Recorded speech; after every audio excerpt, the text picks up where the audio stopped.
warahmatullahi wabarakatuh. Perkenalkan, nama saya Imam Ahsan sebagai peneliti 1 dan rekan saya Nazifatul Anisa sebagai peneliti 2. Kami adalah peserta Lomba Peneliti Belia Sumatera Barat dari Kabupaten Agam dengan judul penelitian Keefektifan penyaluran dana program Indonesia Pintar kepada siswa kelas 12 SMA Negeri 1 Tanjung Raya. Terima kasih kami ucapkan kepada Bapak Zulkifli, SPD MPD selaku Kepala SMA Negeri 1 Tanjung Raya. Dan juga terima kasih kami ucapkan kepada Ibu Laila Salama, SPD selaku Guru Pembimbing Bidang Ekonomi.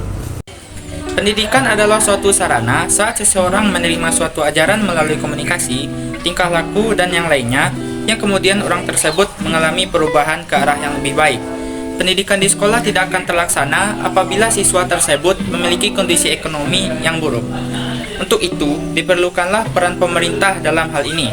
Misalnya adalah diadakannya program Indonesia Pintar atau disingkat PIP.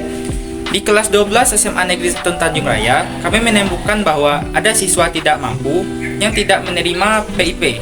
Sedangkan ada siswa yang mampu tetapi bisa mendapat PIP.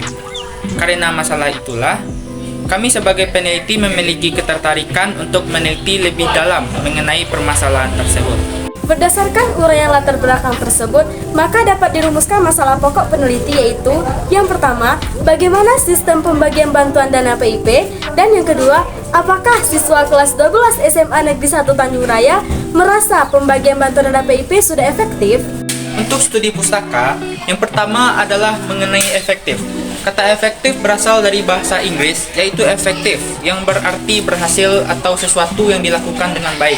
Mengenai PIP, Peraturan Menteri Pendidikan dan Kebudayaan Republik Indonesia Nomor 10 Tahun 2020 tentang Program Indonesia Pintar menyebut pada pasal 1 yang dimaksud dengan Program Indonesia Pintar yang selanjutnya disingkat PIP adalah bantuan berupa uang tunai, perluasan akses, dan kesempatan belajar dari pemerintah yang diberikan kepada peserta didik dan mahasiswa yang berasal dari keluarga miskin atau rentan miskin untuk membiayai pendidikan. Selanjutnya, kita akan membahas mengenai metodologi penelitian. Yang pertama, tempat dan waktu penelitian. Penelitian ini dilakukan di SMA Negeri 1 Tanjung Raya pada tanggal 23 Agustus sampai 24 Agustus tahun 2023. Metode pengumpulan data yang kami gunakan dalam melakukan penulisan dan penyusunan penelitian ini adalah menggunakan pendekatan penelitian kualitatif dan studi pustaka.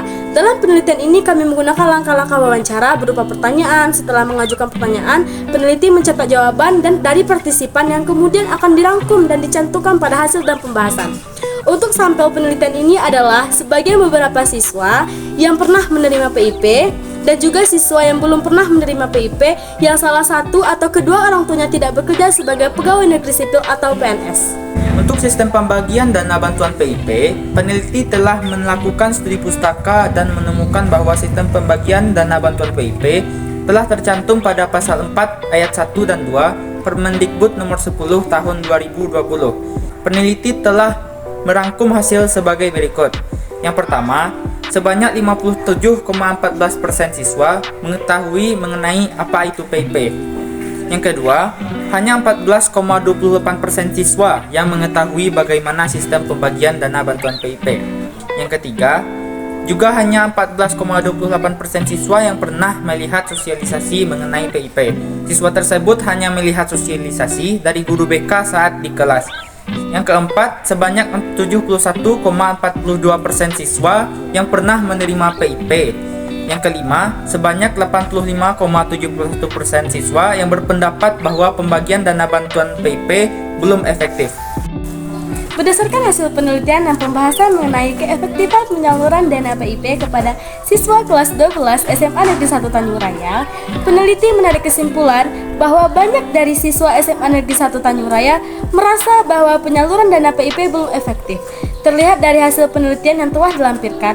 Kemudian, untuk sistem pembagian dana PIP sudah tercantum pada pasal 4 ayat 1 dan 2 Permendikbud nomor 10 tahun 2020.